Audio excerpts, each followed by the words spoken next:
What is up, everybody? Welcome to the Practically Reality Podcast. I feel like it's been a minute since we've been live, or I've even been live. Gosh, how long has it actually been, chat? I think it's like 4 weeks, 3 weeks. Has it been 4 weeks? Yeah, man. Oh my gosh. That's crazy. Life has happened, guys. We apologize that we've not been able to be consistent, but Declan had some crazy stuff going on. I had some crazy stuff going on. So it just couldn't happen for a little bit. So I don't know. Declan was like, hey, let's just call it season 2. I'm down. Season 2, let's go. Heck yeah. Nah, man, how's it been? There's been so much going on. That is why I was like, we can't not talk because too much has happened that just needs to be discussed at this point. But no, my life has been crazy. I don't even know where to start with like what's been going on. We almost have another game ready. Heck yeah. Like another preview or like a full game? Nope. Yeah, full game. I'm ready to launch almost. That's so it's different than what we've done in the past. It is Monsters and Mazes. So we've talked about that a little bit. It is almost completely ready to go. And guys, it's terrifying. It is genuinely terrifying. Like I don't know if VR horror is ever going to be the same because we've done some crazy stuff. So I'm really excited about that. That's going to be going live hopefully soon in the next probably week or two. That's awesome. Yeah, and then I have jumped back into game development myself in the past 4 weeks while I've had so much extra time with not doing the podcast. And I am actually working on an update to one of our last games, Hard Drive. I've been working on a leaderboards update. So for all of you Hard Drive fans out there, we are finally getting leaderboards into the game. And you guys will be able to see where you stack up against the other players in your kill streaks. Nice. I basically jumped into the game. That game has been so painful for me because like I've wanted it to succeed so bad. It's a game that I have genuinely wanted to make for a really long time.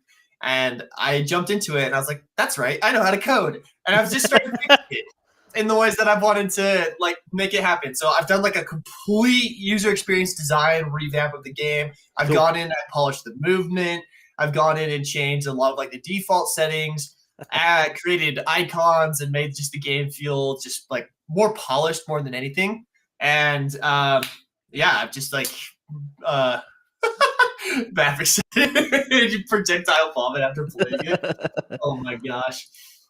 No, that's another thing that I have done is I've gone in and made it so that the default comfort settings are maxed out so that any new players jumping into the game will have the maximum comfort settings possible. And super chat, thank you so much from Tails and Fries, little Jeremy. Little Jeremy, heck yeah. Bad lads. Dude, thank you, man. Thank you. So yeah, I've been going crazy, man. I've been jumping out it the last couple of weeks. That's fun. It's been cool. Exciting stuff, man. And I am in the process of getting a creator code from Fortnite. Oh, dope. Yeah. So pretty soon here, I will have a code that I'll be able to share with you guys. And if you use it to buy like your battle passes and whatnot, it'll go to support me. So kind of excited about that too. You're only going to play Fortnite now. Sorry, guys. Dude, I actually have been playing Fortnite quite a bit lately. Yeah. That Star Wars season got me into it, and really? I can't build worth a darn, but I can hold my own on no build. So there you go. It's been fun. I've been seeing the glory that is Fortnite. Dude, for Hard Drive, you just got to hold out until they release that new Tron movie. I bet that freaking gets people stoked on Tron again. And that's kind of what I've been thinking. Is it's just like, you know what, Tron is coming back because they're making another movie, and also it's so dope. There's a lot of people I've seen on social media who've been posting Tron Legacy edits, which like that is definitely the movie that inspired that game. Oh, for sure. And so like I've just been like, you know what? We just need to fix a couple things that are kind of broken with the game, get all the toxic people out of there, and I really think it'll turn into something special.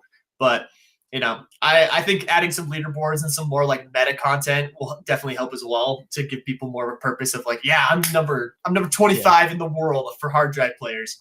And I'm also considering releasing it on Steam as well. to broaden our user base. So we'll see. I'll be hopefully pushing that update soon here, but we will see. We will see. Oh, that's exciting. I think like the Tron idea is really dope. I've always thought it'd be really cool to have a Tron video game, and I don't know. I love Tron. I fell in love with Tron during Tron Legacy. I thought the main character was one of the coolest guys ever. No, it's such a dope idea, and like we built it. Like you can go into our game and play disc battles. You can play the light bikes. Like we have all of that in there, and we also have like a racetrack that I've been working on. That times you like for like your times. I'm considering like upgrading that depending on how this little update goes to like being like a legit racetrack where it'll wait for like a certain number of people and then it'll do a countdown and then it's just a go type thing. Yeah.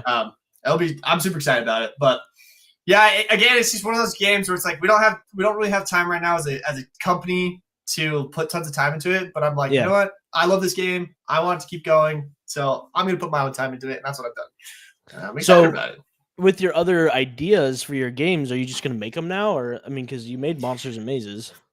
Yeah, so it kind of depends on what happens with Monsters and Mazes, right? Like if Monsters and Mazes just like because Monsters and Mazes is extremely expandable. Yeah. Because like the whole premise of it is like there's a maze and a monster, and we can keep going with that for a really long time.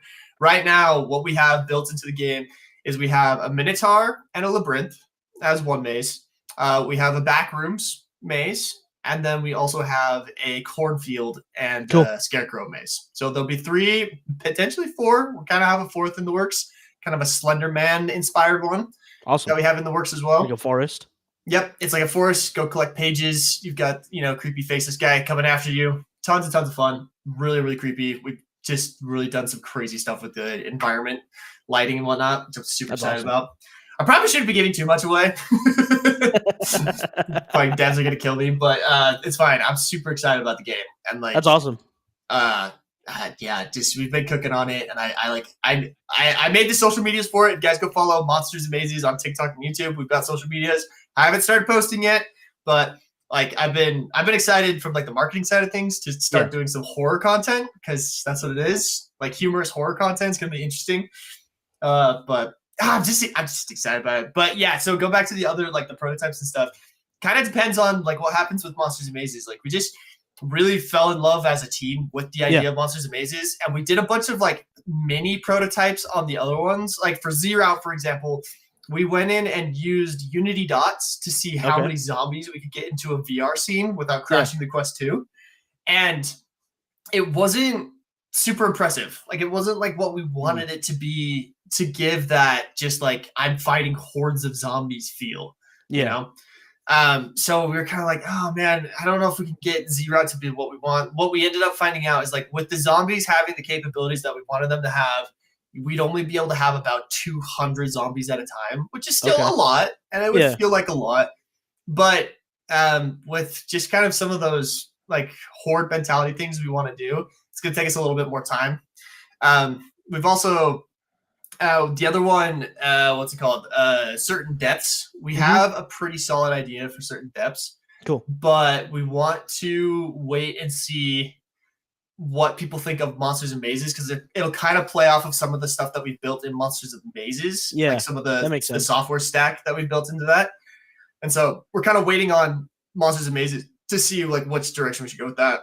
Cool. And then for the Cowboy game, we're thinking about potentially doing a Kickstarter for our Cowboy game because that's going to be a big project, and we kind of want to know the scope of the project before going into it. Yeah. So we're thinking about launching a Kickstarter for the Cowboy game. This wouldn't be anytime soon. This would probably be like sometime next year or whatever. But launching a Kickstarter to know like this is exactly where the community wants us to take this game, and that way we would be scope oriented from the get go. And you'd have like stretch goals and stuff too, where you can expand it out. Yeah, we just recently hired on a guy who has run a couple of successful Kickstarters campaigns. Awesome. So we have a guy who's like just really knows how it works and has helped us set up like a page. We're trying to get it up and running so people can like kind of keep an eye on it before we ever launch it. But yeah, no, we just kind of been cooking behind the scenes, and we're also debating a major refactor of Sail VR as well. Oh, really? this tech stack that we're currently using is really difficult to run like NPCs because it's all client side. It's client to client structure, right? And we're thinking of switching over to a headless build system that'll allow us to run essentially the game on a server, and then clients are just connecting to the server. So that way, all the logic of like NPCs, the Kraken, events, all that stuff is happening on a server rather than on people's devices. Because right now, the Quest 2 is just getting throttled by what we're trying to do on sale, and it's becoming an issue. So chat, I'm gonna need your guys' opinion on this. Like, is it more worthwhile for us to take like 3 or 4 months and really refactor the game so that it can run beautifully, or just keep pushing updates where we fix what we can? I don't know.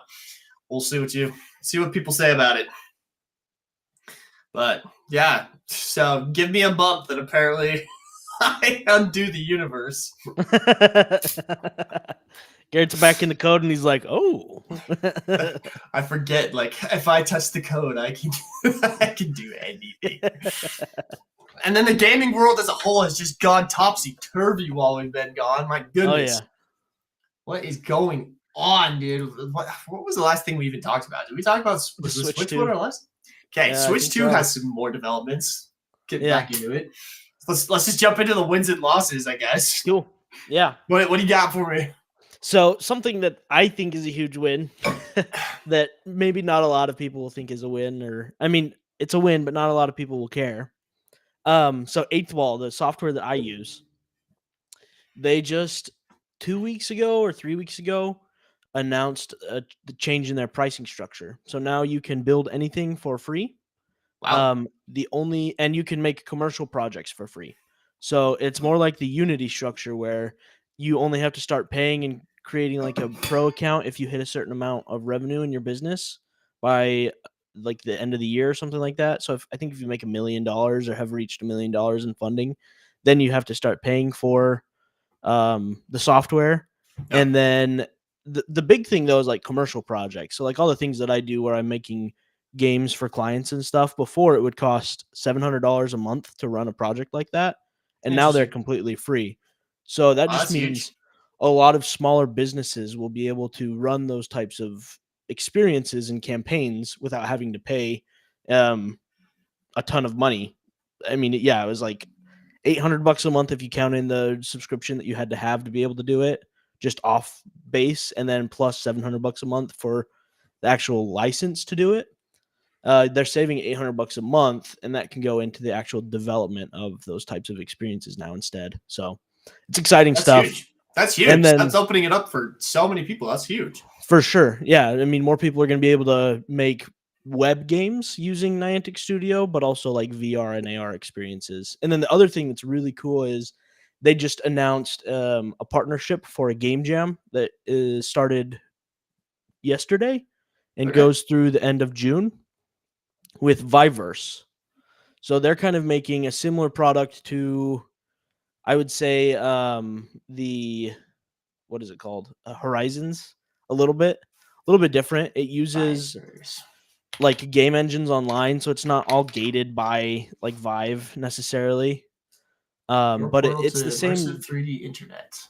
Yeah, it's like a similar concept to the Horizon stuff, but it's not like overtaking everything. It's like a different branch of Vive. But they just announced this game jam collaboration with them, and this game jam now has $32,000 in prizes that they're offering. Wow. So the top 3 winners of the game jam, the top winner will receive $10,000, the second will receive $8,000, and then the third will receive like $6,000, and they'll all be put into the Viverse Creators Program to get their games funded. And they do something different where, like, if you go into Meta's creator program for the Horizon Worlds, you have to build a product and then you get money given to you at the end for doing the work. Viverse will pay you up front for the actual game to be developed. So you get the money up front, you'll have the money, and then you'll have to deliver a product. They'll do like 50% up front, 50% on end or something like that. But it's pretty cool. Like, it's another way for developers like me to be able to get on and create an experience. And I'm super stoked about it if Eighth Wall is able to connect with them and use it as a way to deploy games from their platform that they're building, to be both, web games and potentially VR games and AR games. Like, it'll just be a great distribution platform for the types of games that I make. So that's been really exciting over the last couple weeks, and it's That's really cool. like changed my industry a lot. Now web AR doesn't have to compete with social AR because it's the same cost for people to make web AR experiences, but they're not beholden to like a social media platform, which is huge for my whole Huge. industry. Yeah. Huge. Like opening it up like that just means that you'll see exponential growth. Yeah. Just because So people, yeah, no, that's huge. That'll be way cool. If you guys want to learn more about like Eighth Wall and stuff, you should definitely go check out Declan's social media as he teaches that stuff. He's got some tutorials and whatnot, and it sounds like there's some prizes up. So if you guys want to go check that out, Declan's got the links. I'm deploying a new tutorial tomorrow. Let's go. I just finished a new game. I built Duck Hunt using augmented reality, where you are using your phone to look at an image target. And then inside of the image target, there's a portal, and you have a little reticle on your phone, and you're shooting the little fruit that are flying across the portal. So it's a pretty cool like augmented reality experience. Yeah, it's fun. That's way sick. So cool stuff. Lots of fun stuff on the horizon when it comes to web gaming with Eighth Wall. That is awesome. That's good to hear. I was a little bit nervous with like Niantic and stuff, their little cell that like, because they divided it into the games division and the software division. But I'm glad to hear that it sounds like whoever's in charge has got the right idea of getting more people into it. Open it up as free and only charge the people that make the big bucks. I like that a lot. The community's growing a lot too. There are a lot of new people jumping in the Discord. So heck yeah. That's awesome. Well, my big win for the past couple of weeks. Have you heard of Claire Obscure Expedition 33? I have not. Okay. This is an indie game that I love them so much. The game itself is beautiful. Like, it is just a stunning game made by a team of 33 people. Wow. But the best part about it, the leader of this little gang, he's a guy, I forget what his name is. It's French. It's kind of hard to say. But he's a former Ubisoft employee. Oh, okay. I've seen news about this. Yes, he left Ubisoft, started this company, and his game has outperformed Assassin's Creed Shadows on Steam. It has more all-time peak current users and more just like they're just killing Assassin's Creed Shadows. And it is just such a win to me to see a guy leave the big studio, start his own small studio, and then just punch them out of the water. What a win for indie gamers, dude. What kind of game is it? So it's kind of a unique blend of a couple different things. It's like a turn-based RPG of sorts, is my understanding of it. I haven't actually played the game. I've only watched like gameplay of it, and it has a fantastic soundtrack. If there's one thing you should check out, it has a beautiful soundtrack. But yeah, no, that's just been crazy. Watching that whole thing go down. I just love it when the big guys get stuck to with stuff like this. Brings me joy. I love the little guys because I am a little guy, which I have a funny loss of being the little guy that I want to talk about. Dude, jump into it then. So, I don't know if I should call this a win or a loss, but Meta makes a big announcement that they have made their own pirate game. And I was like, fantastic. Great.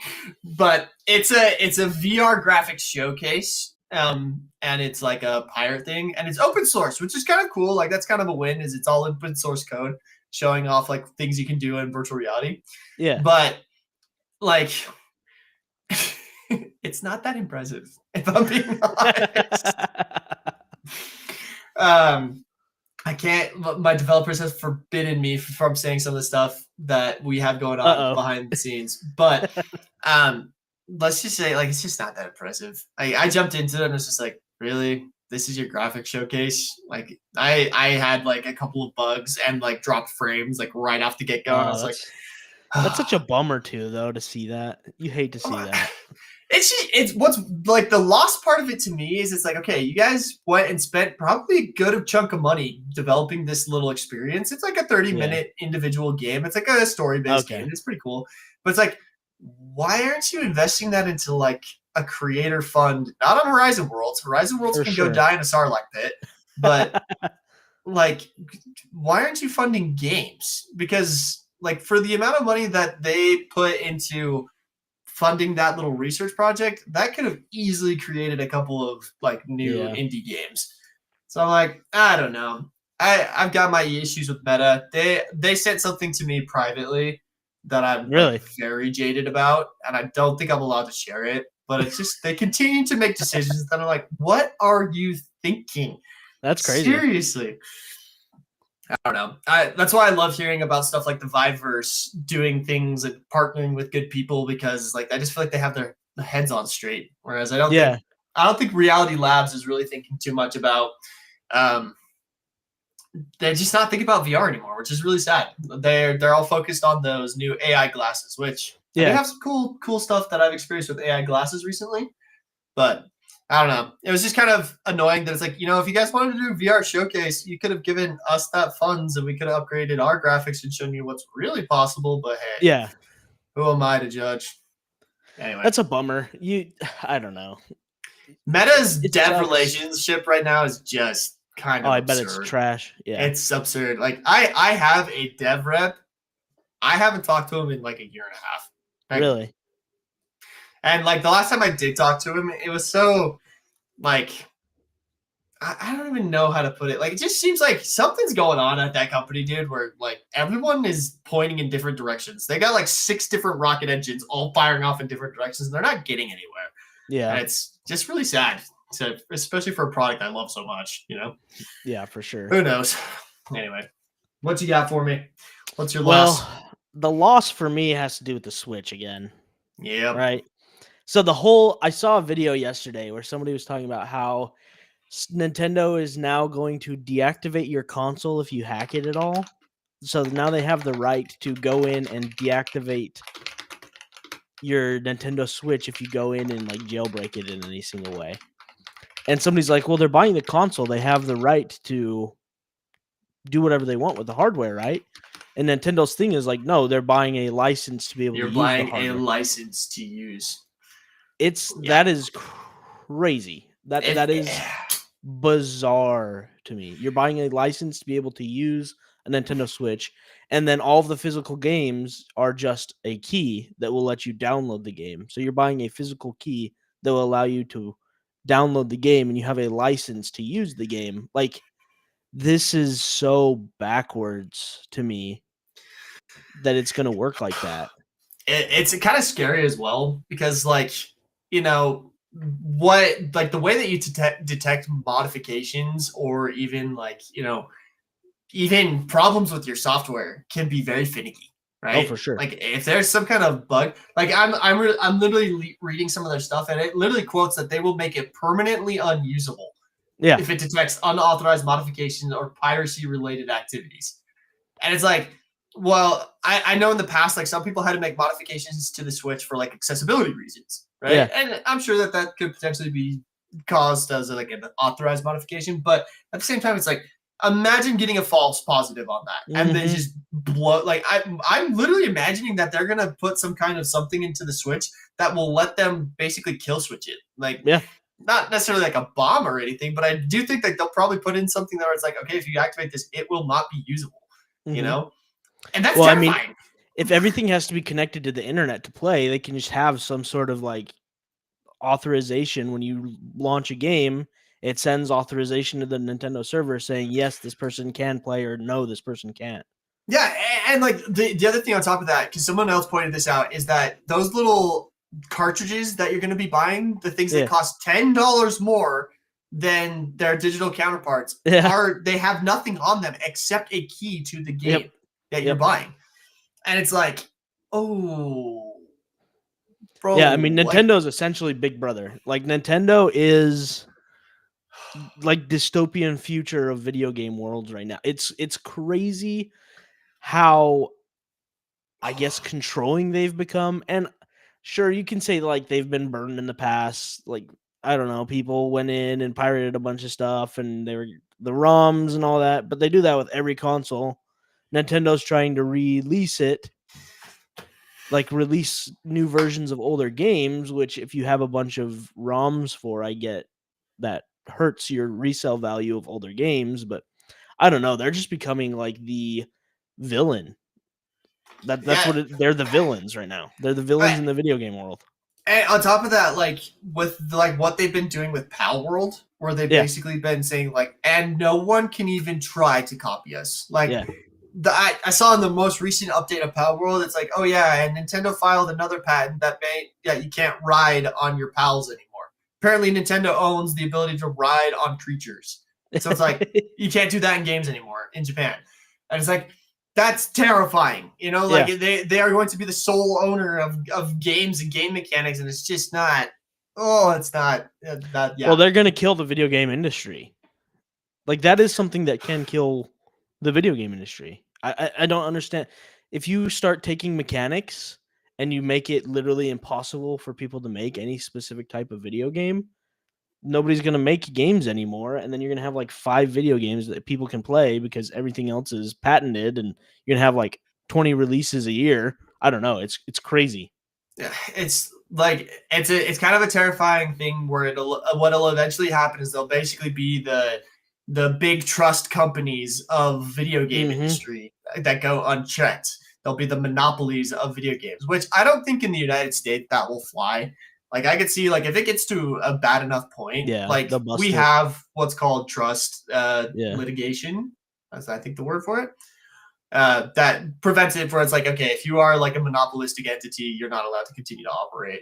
So I feel like in the United States we might be safer, but like I feel bad for. Like I don't know, but the crazier part is it like it is sold out. Like that thing is sold out everywhere. I was talking to somebody about that this week though, and I realized like they were like, "Do you honestly think it wouldn't sell out because scalpers are going to buy it? Like it's impossible for it not to sell out because scalpers are going to buy everything that's left in inventory in stock." You know? Which I hate. Like scalpers are the scum of the earth, in my opinion. Like I just absolutely hate that those people take advantage of that. Nintendo, like to give them some credit, they did do one thing kind of smart. Where if you want to pre-order the Switch 2 through their official website, you have to have on your like Nintendo account 50 hours of online gameplay logged. Which I'm like, you know what? That's how it should be. The people who have 50 hours plus logged on their Nintendo Switch. They should totally get to be able to order the second one next. So I appreciate them actually trying to do something. Fetching, what was it? One of the major websites that you could pre-order Switches on took down the page. Like it's just gone. Like people are wondering whether or not they even ordered a Switch 2. Like I can't remember which one it is. I want to say it's Walmart, but like just like the page is just gone. Like people can't even tell if they ordered the Switch 2 or whatever, which is another crazy. Like terrifying. Like what the heck is going on? No, their updated user agreement, the end user license agreement is it's not the direction I want to see gaming go. I don't stand for it. I don't love it. I mean, PC gamers are going to be like the main gamers, I feel like, in the next couple of years. This thing right here. I love this thing with all my heart, dude. Yeah, you need to update us on it. You can jump into that next. We should jump into that. We should talk about it a little bit because this is the future of gaming. I'm convinced. Yeah. This is the future. I don't know. You want me to just like give my deep dive on this thing? Yeah, I'd love to, man. I've been wanting to get one, so. This is the Steam Deck. I got a 1 terabyte storage version with the OLED screen. And right now I have 4 games installed on it. And I have room for so much more, but I kind of was trying to see like what's available. I have basically taken it everywhere at this point. Like I take it all over the place. The games that I have installed on it right now is I have Sea of Thieves, Helldivers, Titanfall 2, and what was the other one that I had installed on it? There's a 4th one. What's my 4th? Hang on. I forget my 4th one. Sea of Thieves runs beautifully on this game. Okay. And actually, all old. That's what it is. It's an old game. It's Star Wars Republic Commandos. Okay. This thing runs old games like fantastically. Like, anything from like Xbox One down Okay. like that it runs absolutely flawlessly on this device. Helldivers runs a bit jank on it. They created like a special graphics profile for it to work on the Steam Deck, and I don't love it. I would much rather play Helldivers on my PlayStation for the graphics, because like part of the fun of Helldivers is the just cinematicness of the game. But yeah, like I took this thing. I recently took a little trip to California with my family. I took this thing on the plane and played basically all the Titanfall 2 campaign on the plane while I was flying. So much fun. I've taken it over. One of the coolest things is that portability, dude. Like I take this thing over with my brother-in-law and we play Sea of Thieves together. Like I play it on this little Switch. He plays it on his Xbox. The portability of it is fantastic. And I just like truly think that it's the future. My biggest complaint with it though, I love the layout. I love all the buttons. I hate the grip. The way that I had that problem with the Switch too. Yeah, the Switch never had a comfortable grip until I bought an accessory to make it better. Yeah, I need to see if there's something like that for this, because my hand truly starts to cramp up using this after a long time. Because they have these two little buttons. I don't know if you guys can see that, but they have these 4 little buttons on the back here that a lot of games rely on for different things. And like just the way that you hold that thing, it's weird. It cramps up. The way that this thing works, this one, which is the PlayStation Portal, I love the way this fits in my hand. Like you can just see like how it fits more ergonomically in your hand. Yeah, holding this thing. So like what I think is going to happen with the Xbox, if they're smart, is they're going to build something with like the same power as this, but can be held like their Xbox controller and is as comfortable as this. And that would be my guess is what the future of like Xbox is. And if PlayStation is smart, they'll follow suit. So the accessory that I bought for my Switch that helped fix like the discomfort with it, the left hand is still vertical. It's like a normal grip, but it rotates your right hand a little bit, so it's at an angle, because this hand is moving around so much, like between the joystick and the button and stuff. Yeah. It's more natural for it to be a little bit angled outwards, and that changed like the way that I played the Switch completely. Yeah, it felt so much better. I totally see that. Like on this one, you can see it like just the way the controller is designed is to let your hand sit more naturally in that like curved position. You just don't get that on this guy. Like you can just tell it's just more flat comparatively. Brick. Yeah. It's a brick. I love this brick. This is my favorite brick, but it's way, I don't know. It's been interesting, but this one wins out as far as comfort goes, and I really hope that in the future they either come up with something that lets this be more comfortable to hold for long periods of time, or I hope that Xbox like takes this same idea but makes something as powerful as that one. Yeah. So yeah, no, I've been loving the Steam Deck. I'm looking for like more games to put on it. What I've found out so far is like most stuff doesn't work, which is kind of surprising to me. Really? Yeah, no. So like you can switch it into more of like a PC mode where you can hook it up to like I have this little dock. I can show you. I got this little dock that you can hook it to that basically turns it into a mini PC. So you can hook it up to an HDMI cord right there. And then it's got ports for like hooking in like a mouse and keyboard. And then you can basically play anything. But in this mobile compact format, there's very few games that work. But the games that do work on it, like I love them because of how portable they are. I'm looking to see if some of my games that I like work on it. Have you played Risk of Rain? That one's I haven't played Risk of Rain, but you've recommended me that several times, so I should put that on there. It's pretty cheap. They just came out with a new DLC. It was owned by a company called Hopu, and I think Hopu got acquired by Gearbox. The company that makes Borderlands. Dang. Yeah, they put out DLC like this week. I think that's like crazy. 2 days ago. That looks pretty dope. I need to buy it. But I mean, if you get that, let me know, because Matt Bentley and I used to play freaking hours of Risk of Rain 2. Yeah, you guys used to play that in class, I remember. Yeah. No, I'm definitely looking for some more games to try out on it. The games that I have tried that work well on it work fantastically well. Yeah. The community, again, the Steam community is just next level. Like, if a game doesn't work, it's pretty likely that a Steam community member has come up with like a button mapping or something. Cool. And Steam has like leaned into it where if there's like a very popular button mapping, they tell you when you launch the game, they're like, we're using the most popular button mapping made by the community. I was like, that's amazing. That's so cool. Anyway, so I've been loving the thing. I haven't tried it out too much as like a PC because I've kind of thinking that this is like your gateway to like PC gaming. I need to try that out more, but as like a handheld, works great. Thing. Cool. Biggest game library you can have available. Most things work. They're pretty good about telling you what the capability of a game is, like before you jump into it. Like they'll basically tell you, like, yes, it has some functionality, or no, like it doesn't have any functionality, or they'll say like limited functionality, where there's like a few places in the game where it's like, okay, like you probably need to use some funky controls to get this to work. They're very, very good about it, but it runs good. It's a lot of fun. I'm trying to figure out if I can get Game Pass onto it somehow. I'm sure somebody's figured out how to do that. But yeah, dude, I freaking love the Steam Deck. It's a blast. Such a good time. I've really wanted one for a long time. Maybe I'll have to like splurge and get it eventually. I think for someone like you, it would be really worthwhile as well, because like you have a vast Steam library with lots of like little games you can put onto it.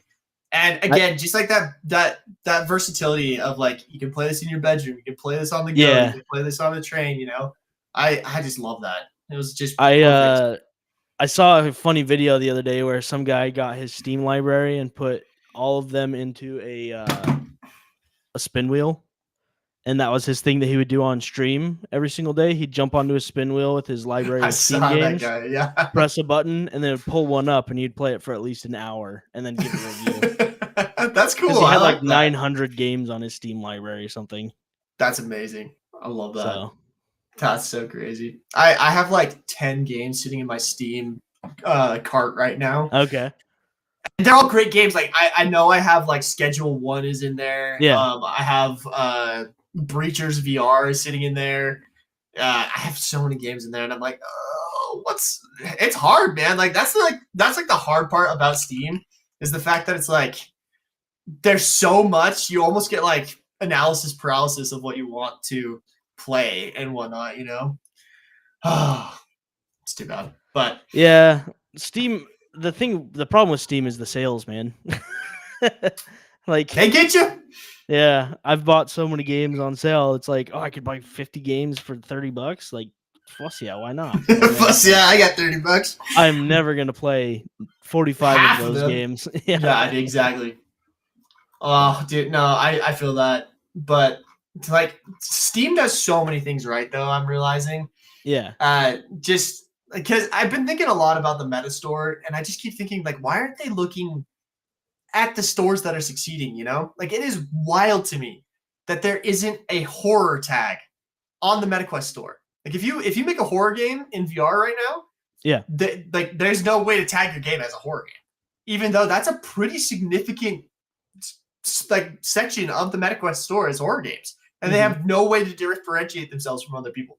But like, I mean, you go to Steam, you can go into horror, and then you got all the subcategories of horror, where it's like horror RPG, horror, like, you know, like they got so many tags and stuff like that. I'm like, Meta, take a look around, my guys. Get people to discover things better. Run some sales where people could actually afford crap. But anyway, it's been interesting. But Steam, man, Steam Deck, I'm really hoping that these rumors about their new VR headset are true, because if it is, that could be the Quest killer I've been dying for. Yeah, I think if anybody can do it, Steam. I saw Team Fortress 3 leaks were coming out. That's pretty cool. That'll be a huge one for Steam and Valve whenever that comes out. If it comes out. Yeah. No Steam. That's true. That'd be a fun one, though. That would be a super fun one. What was the other thing I saw from Steam? The other thing that a lot of people have been speculating on, because everyone's been raising prices. This is another one of those losses we should probably talk about. Everyone and their dog raised their prices in the past month, I feel like, since we talked. And everyone's like waiting for Steam Deck to raise their prices. And I'm kind of like, I don't know if they will. Yeah. Like, Steam doesn't have to play by everyone else's rules. Like they're That's not very gonna true. raise their prices just to meet the greed of everyone else, you know. But Yeah. anyway, yeah, I would love for them to not raise their prices, to just be like, screw you guys. Like, I would be so proud of them if they're just like, you know what, Steam Deck is that price. Because I don't like think they will. the what is it called? The Valve Index has not changed prices in the 10 years almost it's been out. Yeah. Like the Valve Index has remained $1,000 regardless, and it's just like it's been through hella inflation.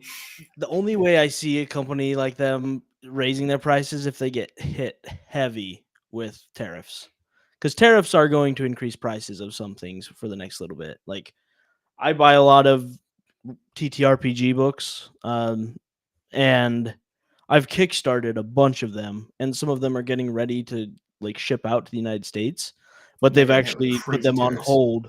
Yeah, it's like an extra 50% of what they were going to pay originally for tariffs. They will now have to pay, so they've kind of postponed their projects until tariffs get figured out. Like that's going to be a big thing for the next little bit. Things are just going to be more expensive in general. So yeah, no, I totally get that. Like my father-in-law does a lot of like manufacturing in China, and it's really hit his business really hard because it's like, yeah, like he looked into doing it in America, and it's just like it's just not feasible here. Like you just have to go overseas.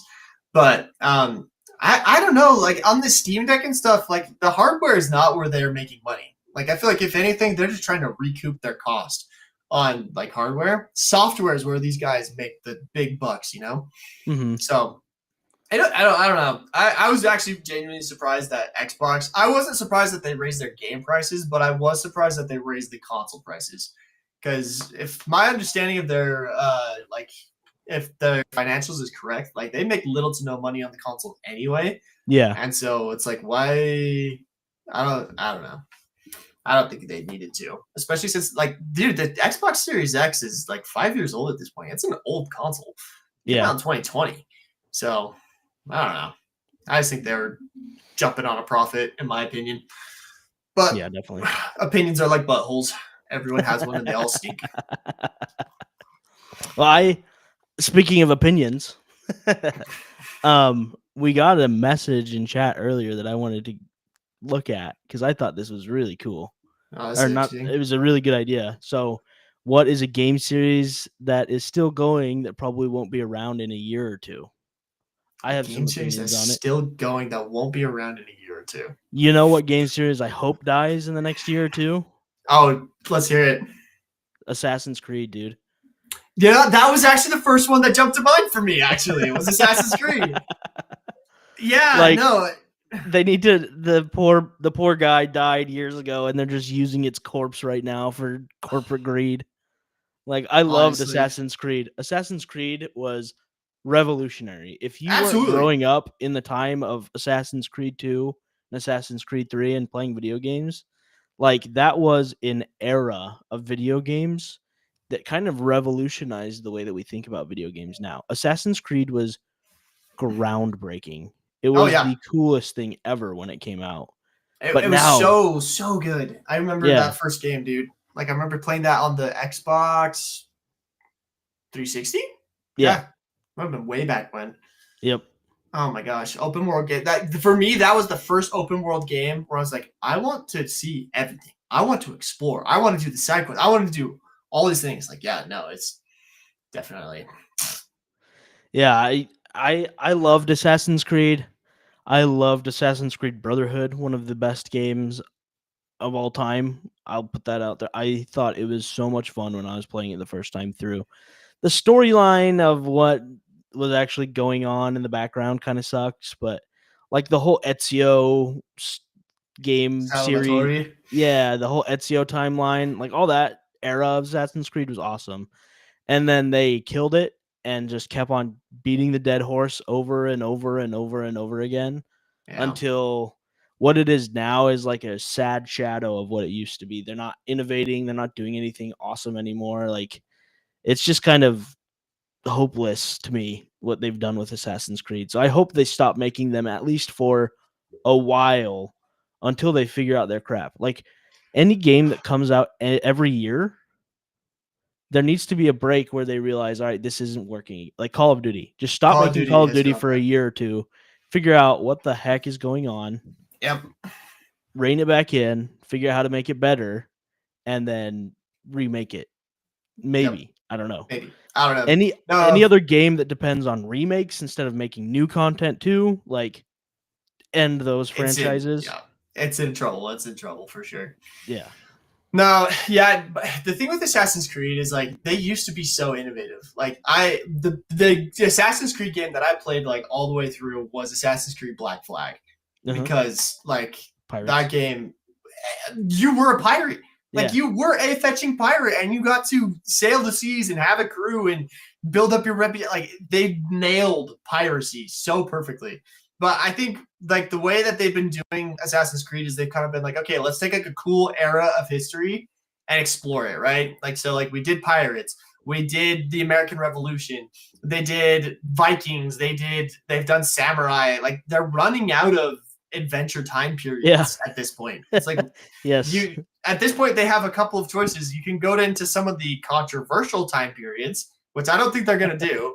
No, because with like the amount of crap they got for Assassin's Creed Shadows, like doing anything else would be terrible. Or they're gonna have to go to the future, which I feel like everyone's just like, yeah, no thanks, you know. So yeah, I kind of agree with you. Like to answer this question by Jenny No Mercy, like yeah, Assassin's Creed, I could definitely see Assassin's Creed being done in a year or two.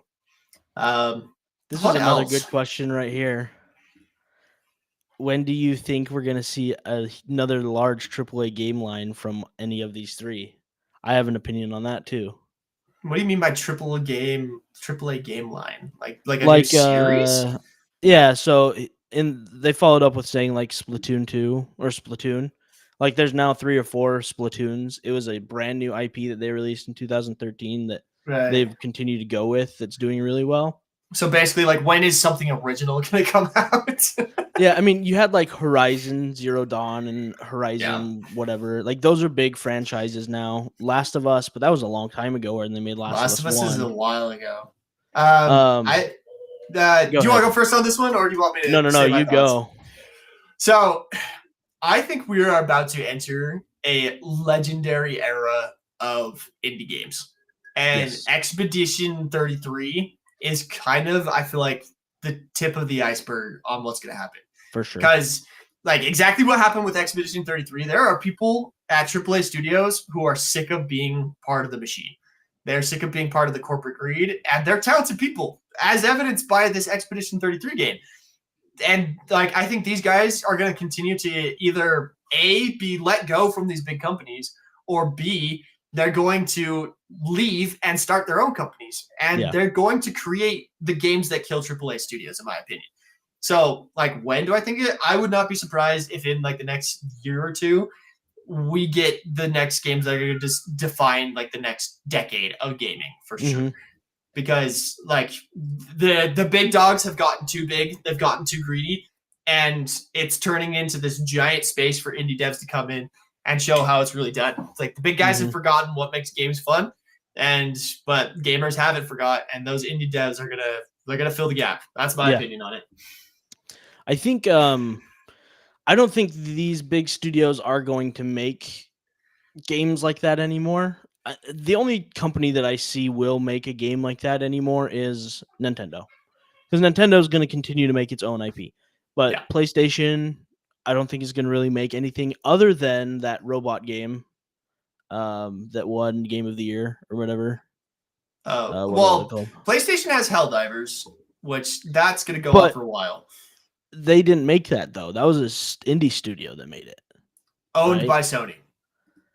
Arrowhead Studios is owned by Sony. Now it is, but the original one... The original Helldivers that came out in like 2010, which is like a top-down shooter. The original Arrowhead made that independently, but they were acquired by Sony before the release of Helldivers, which is why Helldivers never made it on other consoles. Yeah. I don't dumb Sony. Get it I don't think out those. Of your head. I don't think Sony, Xbox, and Nintendo are going to make anything in their own internal studios that's transformative ever again. Except, well, again, Nintendo might, because Nintendo does stuff. Nintendo will make some stuff that Well, even then, like Nintendo will stay in that safe area of like it's Mario but different. It's Splatoon was a Metroid but different. huge game. I think it was a really good game for their franchise or for Yeah, their franchise that they have because it was a first person shooter, yeah. but it was a Nintendo spin on a first person shooter. I think they can continue to do that. I don't think there's another company that can continue to do that and develop its own IP anymore like that. No, and They're like just gonna acquire companies that make cool stuff, acquire yeah, the indie studios, you know. which that's going to be the danger of these next couple of years is we're going to get Hmm. some very successful, wildly successful indie studios, and I hope they hold out and Yeah. don't just take the easy sell. Because like again, going back to Expedition 33, they sold like 4 million copies, and their Yep. game is priced at like I think it's $30 or something like that. Hmm. So like those guys are sitting on the game cost them, they said $5 million to make. They're Okay. easily sitting on something like after the platform fees, probably 20 or $30 million. You know, Yeah. they're doing great, but the problem is these big guys are gonna come in and be like, hey, how does 100 million say for you to sell Yeah. your goal? You know. So I hope the indie studios kind of hold out. Like I totally get it. You know, if someone were to come along and say, "Hey, I'll give you $100 million for sale VR," I'd kind of be like, "Well, maybe." Yeah. You know, Why not? why not?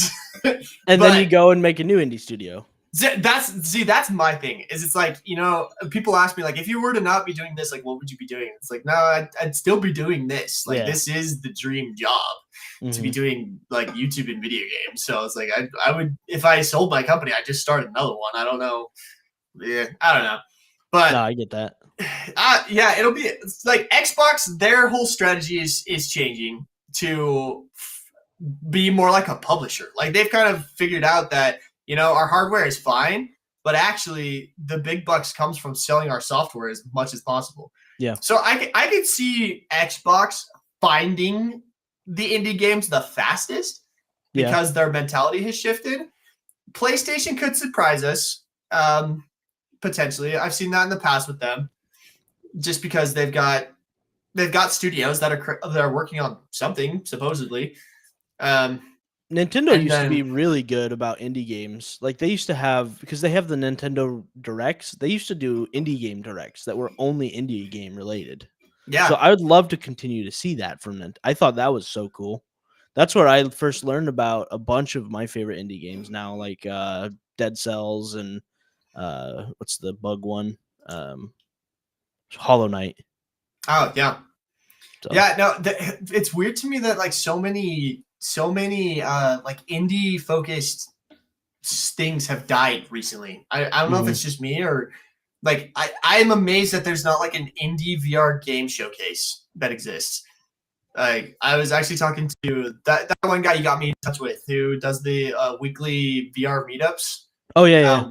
We were talking about potentially like doing a festival or something in virtual Cool. reality, and I'm kind of like, that's something I want to support. Like I want to support Yeah. that kind of stuff, that kind of development, and I don't know, but yeah, it'll be interesting. We'll see what happens in the next couple of years. Personally, I think we're gonna get some indie studios that are gonna make game-changing games, and then like they'll either be bought up by the big studios and distributed accordingly, or they'll be smart, hold out, and just keep making awesome stuff. That's what I hope for. I've been starting to try and go full indie with like everything that I do now. Like even the role playing games that I play. Like this is all Dungeons and Dragons books, but I haven't played Dungeons and Dragons in a really long time. The campaign that I'm running right now actually uses this rule book, which is called Shadow Dark, and it's you showed me that. That indie. sounds cool.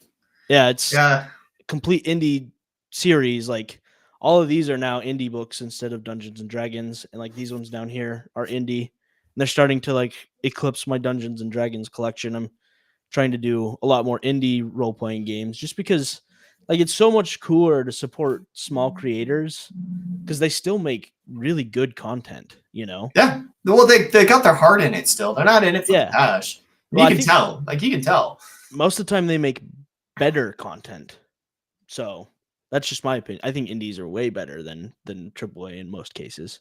Yeah, I've been doing a lot of browsing of like Kickstarter as I've been trying to contemplate running my own Kickstarter for our cowboy game.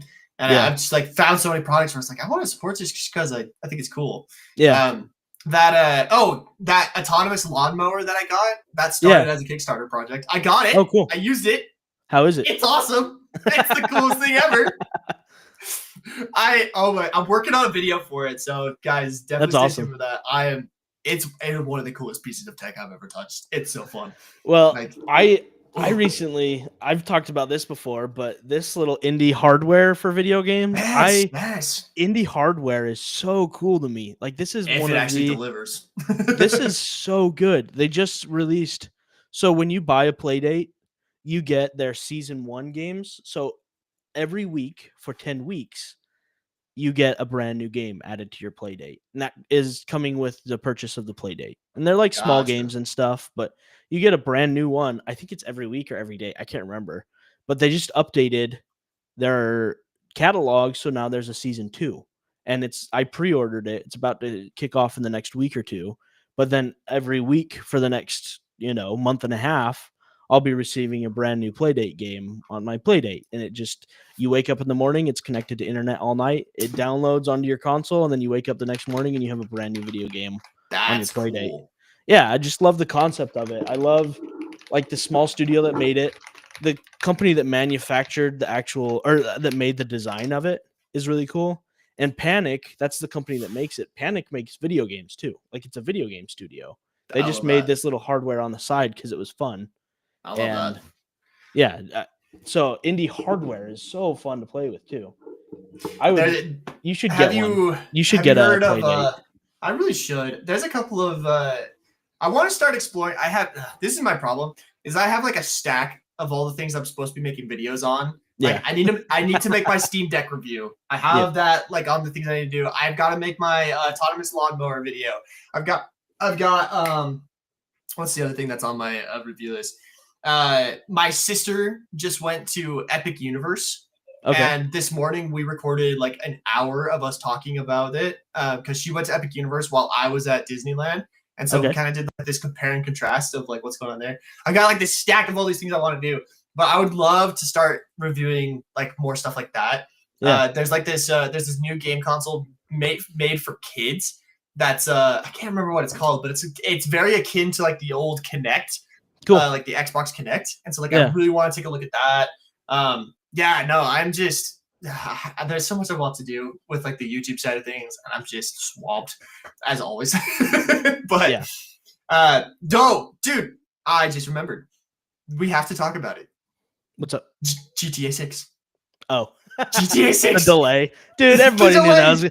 There's no way that wasn't gonna happen. Are you kidding me? Freaking. No, I'm not mad about it. I don't know why everyone's freaking out about it, because like, number one, did you see the graphics, dude? Like, yeah. Oh my gosh, that footage and that second trailer was all captured on a PlayStation 5.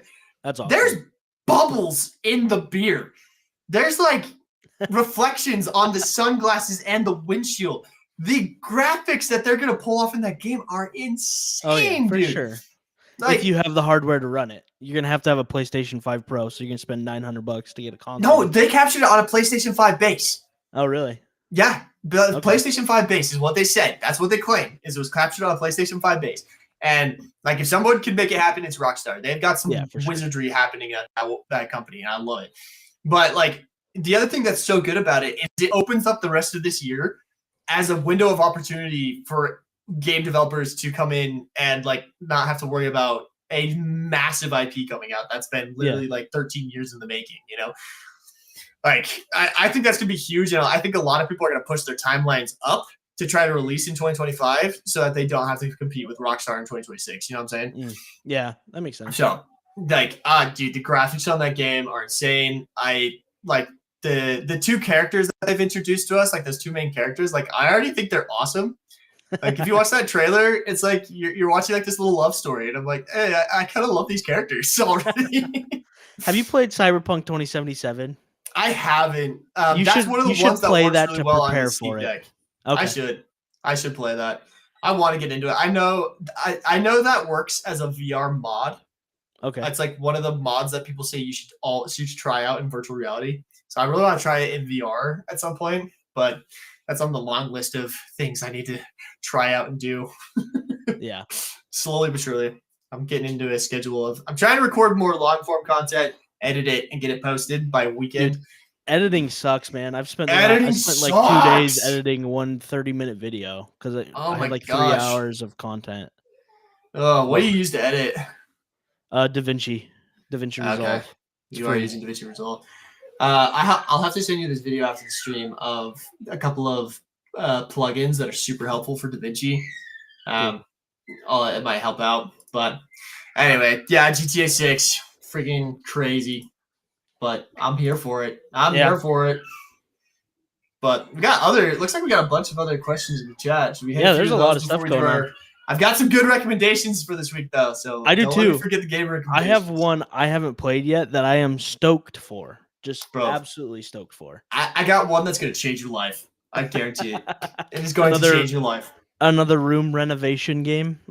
Better than room renovation, my friend. Should we just do those? Let's do the recommendations so we can jump into some questions. Sure. Yeah. All right. You go first. Hit me up. Hit me with this. Let's hear it. So, let me pull it back up in my library because I bought it. So this game, I'm gonna pull it up on YouTube, like a demo of it. Okay. It's called Sunderfolk. Sunderfolk. Let me pull it up. So the game itself, you don't play it on like with controllers. Okay. Here, let me pull it up.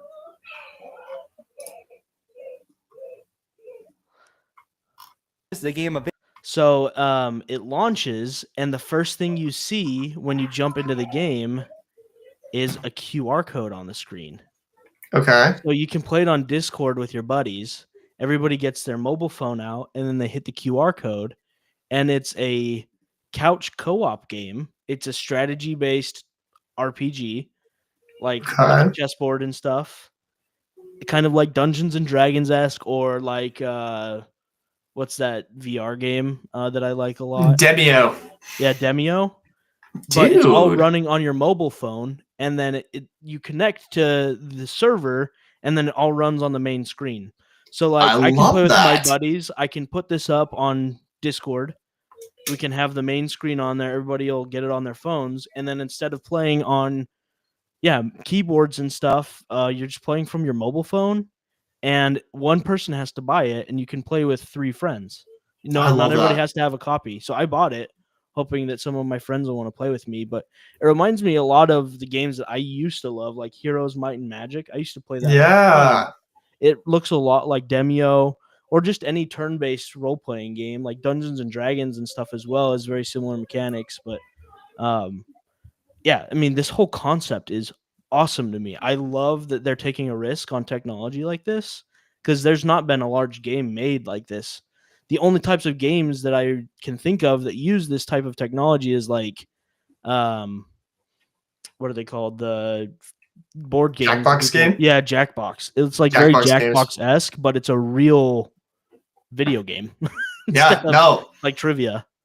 I see when I was first introduced to Apple Arcade and some of the stuff they're trying to do, this is what I thought they were trying to do, is like create games that could be played with your phone but worked more in tandem. Like, dude, I love this. This is fantastic. Sunderfolk. Yeah, it reminds me of like just a digital board game, honestly, that you're all playing on your phone.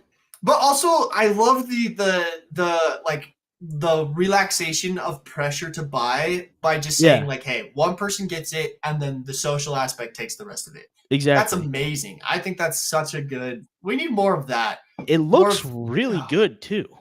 Oh, it looks fantastic. I'm so curious how they're doing all this. Like, isn't it cool? That's so cool. I saw it like 2 days ago, and I was like, "What the? I need this game." That's so cool. Just ended up getting it. Out? Recently, I want to say. I'm surprised I didn't hear about it earlier. In all honesty, Sunderfolk has only an 8 out of 10 on IGDB. Boo. Let's see. It came out April 23rd. Awesome. Less than a month ago. I love that. I want to see that. I think that's another thing that'll happen in the next year or two for us, is we're going to see a lot of innovation, creativity with the accessibility of games. Because I just think at this point, everything should be cross-platform. Like everything should be accessible. Like, Yeah. The gatekeeping that like Nintendo and PlayStation is doing is Mhm. ridiculous. It's ridiculous. It's ridiculous. They are losing out on money because of this garden wall they've created for themselves. And I don't understand it, you know? Yeah. It's like, why would you Oh. not publish to another 10 million players by going Yeah, onto another exactly. platform? That's stupid. That's just poor business design.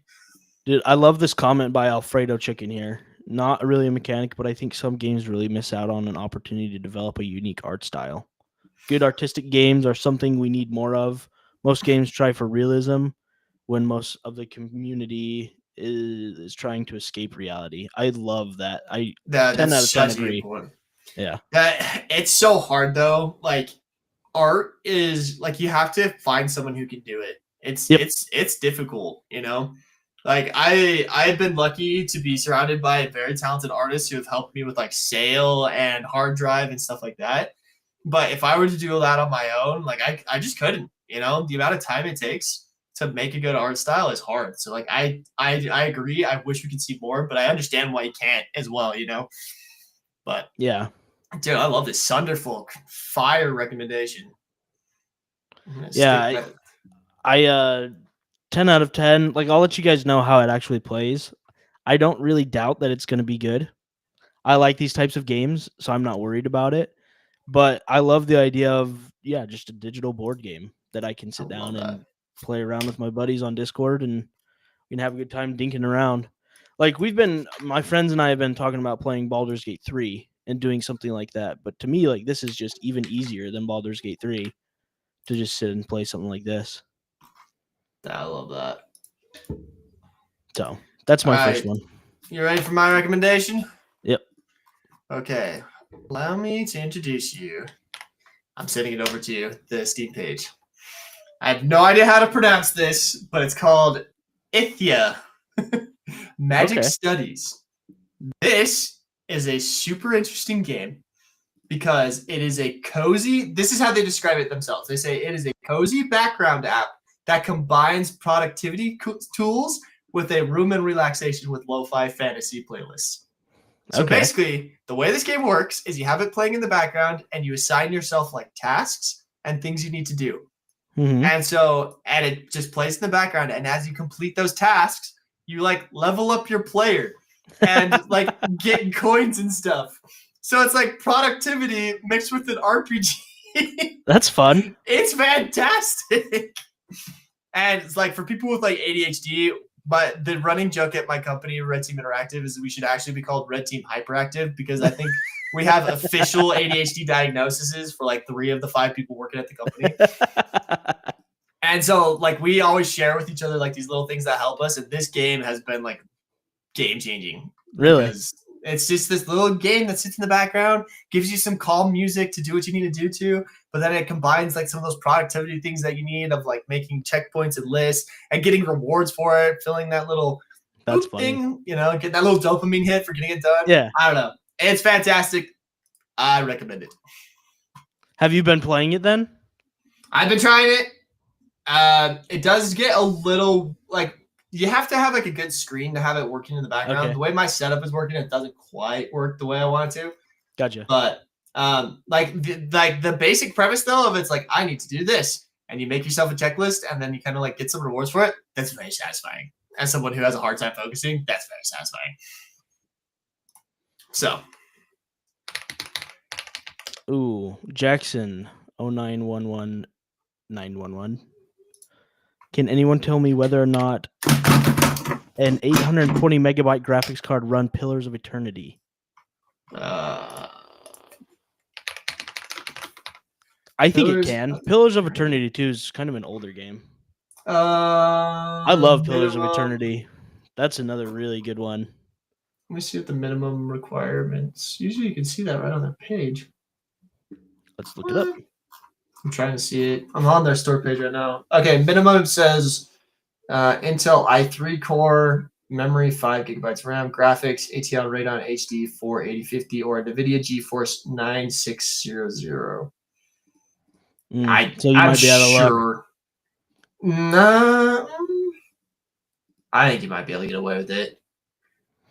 This is another really fun game. If you're getting into that turn-based game, Pillars of Eternities they're fantastic. Good franchise.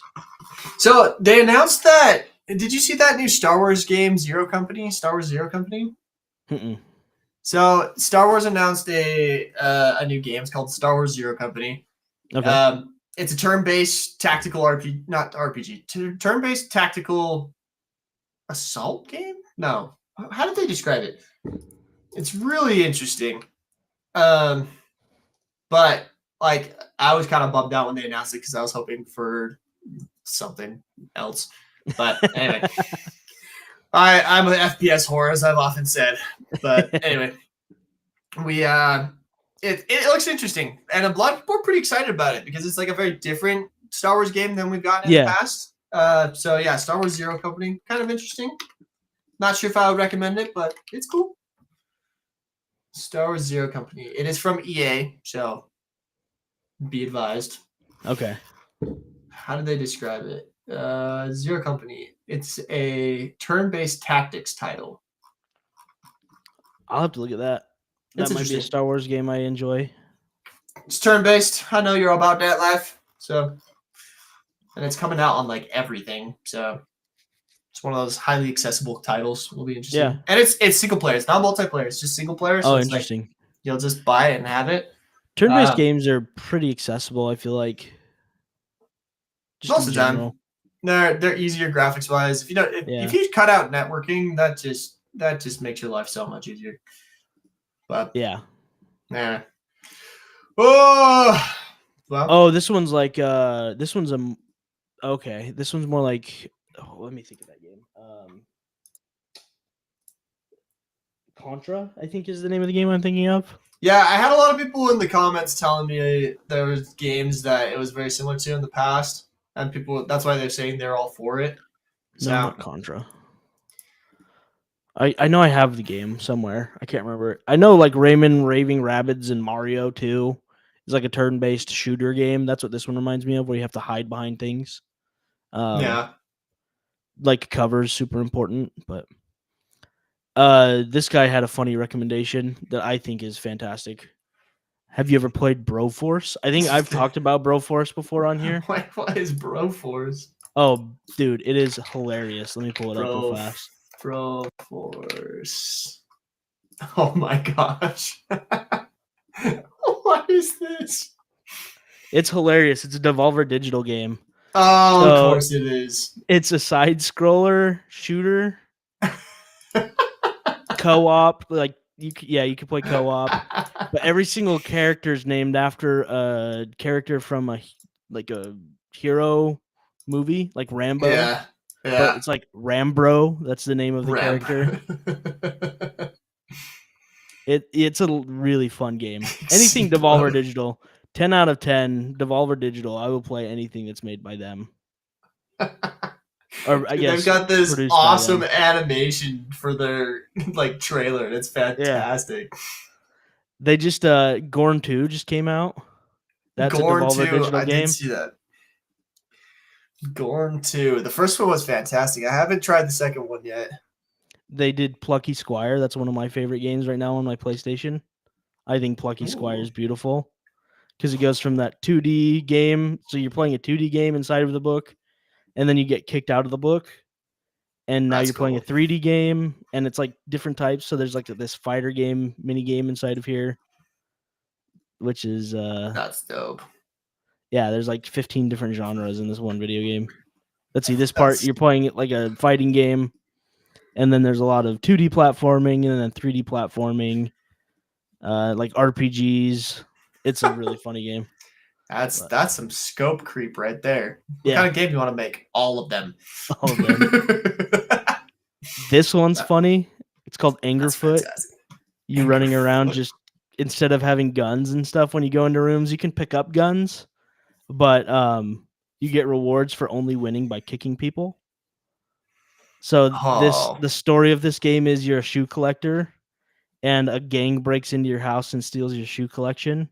So you have to go around and kill everybody. There's like time trials. This is somebody playing it live right now. You can just play the whole game only kicking people and killing them. That's fantastic. Oh pretty man, funny. wait! I gotta find this. There's this other game that I've seen lately. I think it's. I need to see if it's.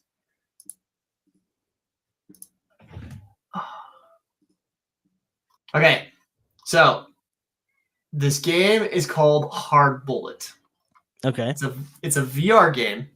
Here, I'll send you the Steam page. This game is the closest you will ever feel to being like John Wick, and it's fantastic. Pull it up. Even though there's a John Wick game, Is it John Wick game? it's the rhythm game. Oh, this is better than that. Like this is like because of like the VR-ness of it, like it's fantastic. It's seriously one of the coolest things.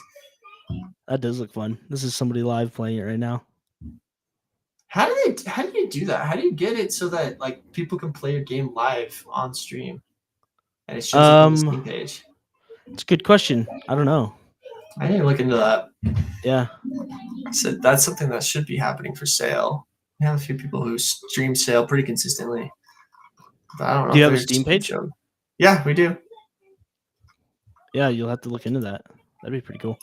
This looks like a combo of what's that one game where you have the red guys and time is slowed down? Yeah, it's a fetch. Super hot. Yeah, like a super hot type game, but with more ragdoll physics.